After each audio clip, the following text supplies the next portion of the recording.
Hello, and welcome to my first Halloween video. Today, I will be telling a couple of my own paranormal stories, and a couple of your paranormal stories. Please DM me on Instagram if you have any stories you would like to share. For now, sit back, relax, if you can, and enjoy the ride. For my first look, I'm going to be referencing to the film Coraline. It won't be an exact rendition, but it will be my own take on it. Now let's begin.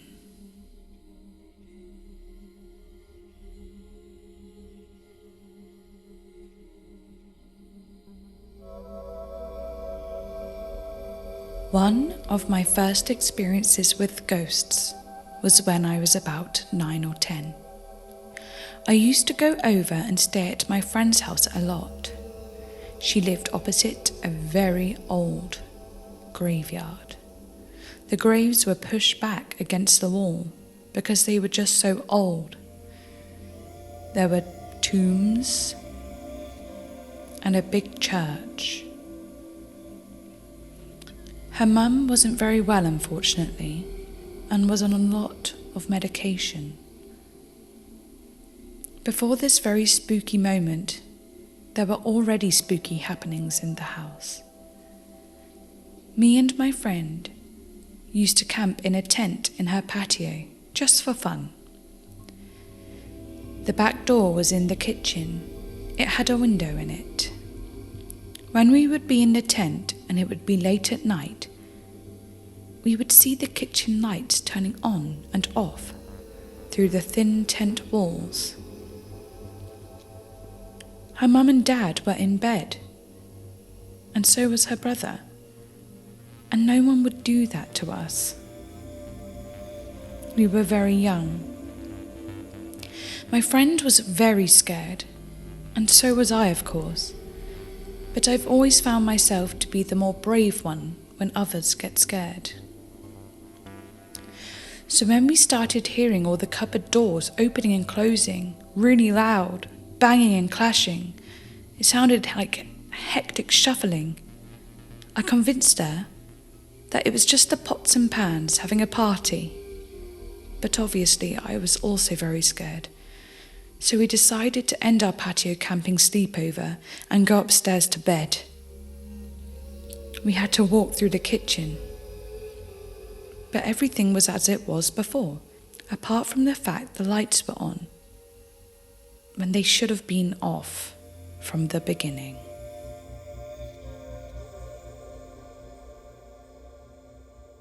Some months later, we were playing video games on the computer in the office, in her house, and for some reason we started to feel a little bit spooked. Cold, started to get goosebumps. No real reason, just felt uncomfortable and eerie. So we decided to go into her bedroom. The house was very old and her bedroom was next to her living room. When I walked past the living room,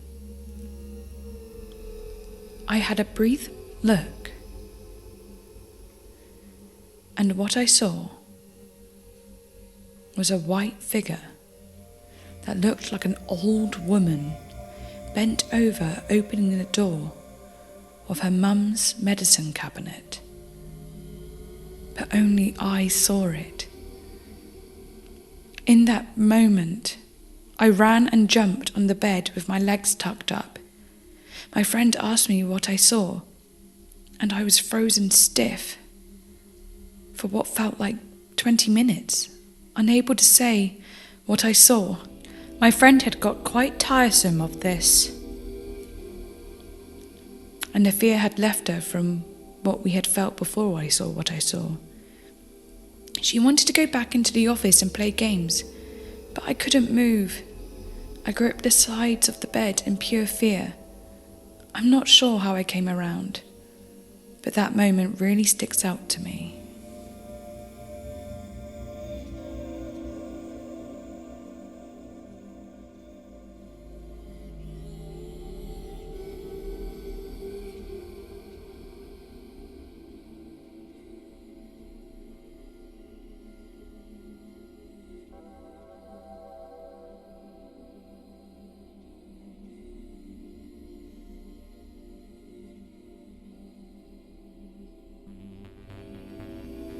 In my second story, I was also around age 9 or 10.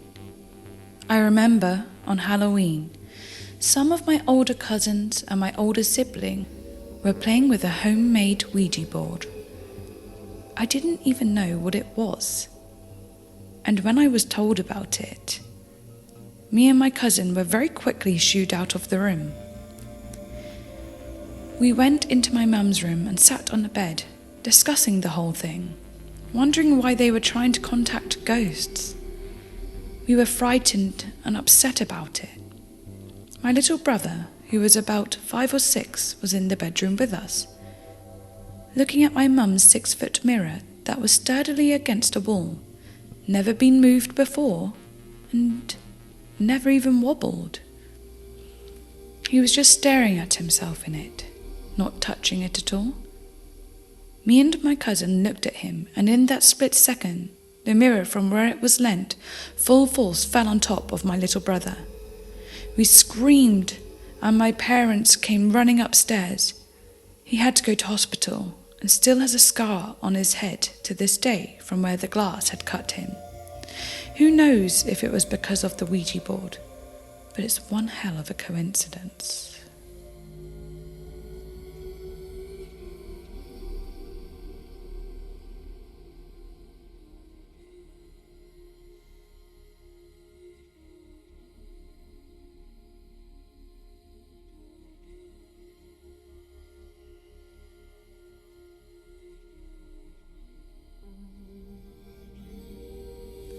Now, I am going to tell one of your stories. I am going to keep all names anonymous, as some wanted their names to be anonymous and some didn't mind. But just to make it easier, I'm going to keep all names anonymous. Now let's begin.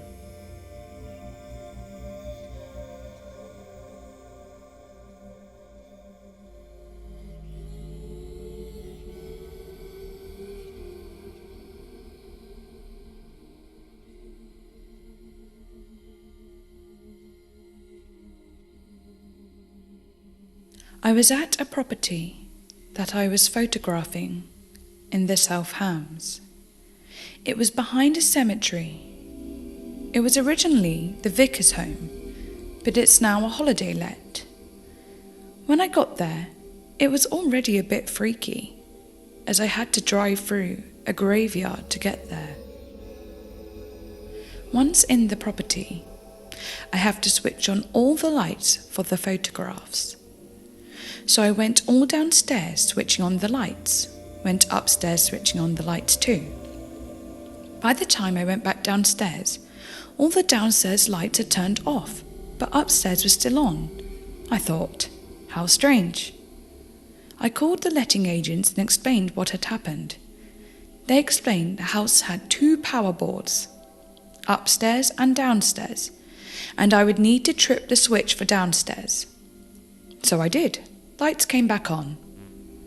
Started photographing downstairs. No problems. Then there was a loud bang upstairs, and the lights went off upstairs. I called the agents again, explained upstairs had gone off now, and needed to know where I would find the upstairs power box. They explained that it was in a bedroom, locked upstairs, told me where to find the keys, etc. So I open the door, see the box, trip the switch, lights come back on. I turn to leave the room and jump, as I hadn't noticed when first walking into the room, a creepy mannequin beside the door staring back at me. Although startled, I laughed it off, wondering why it's there, but don't think too much about it. People have weird things in homes sometimes. I go back to finish taking photos, and this time the house alarms start going off. By this point, I'm like, okay, I'm not going to finish these photos. There's obviously an issue with the electrics. So I call the homeowner this time to get the code to switch off the alarm. They explain how to switch off the alarm and agree there's obviously an issue with the electrics and that they'll get somebody round tomorrow to fix it. I then made a joke about the issues I'd been having and that the mannequin in their locked spare room had given me a fright. To my horror, the owner, confused, replied, "I didn't know what I was talking about. There isn't a mannequin in the spare room." I've never packed up my photography kit so quickly and left in all my life.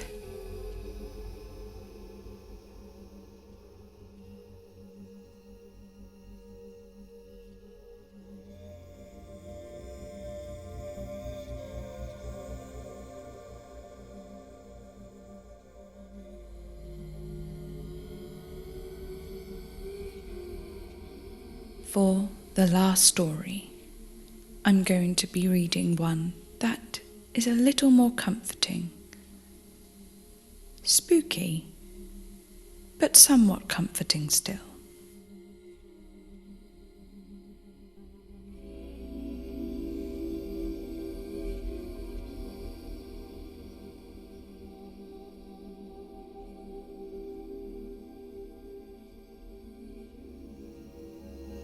Okay, well, about 2 weeks after my nan died, which was heartbreaking because we were all very close to her, my mum needed to sell her flat in Exeter.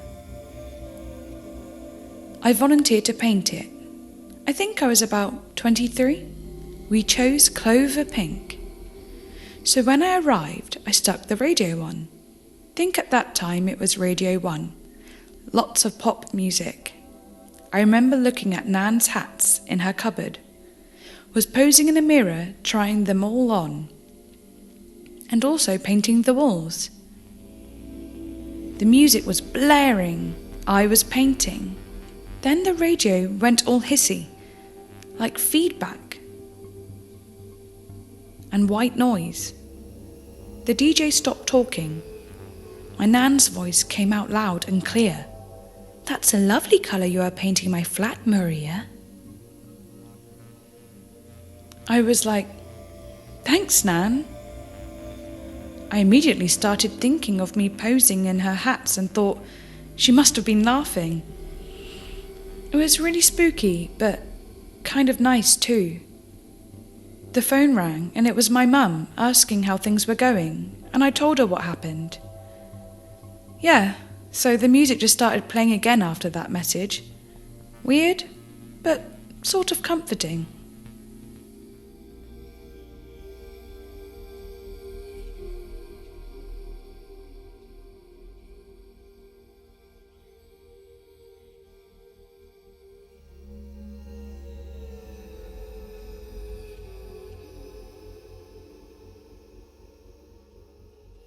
Thank you so much for listening. I hope you enjoyed these spooky stories today. And as I have said before, feel free to inbox me your stories on Instagram. My Instagram link will be in the description below. I also hope you enjoy this look today. Thank you. See you next time. Don't forget to like and subscribe. Sleep.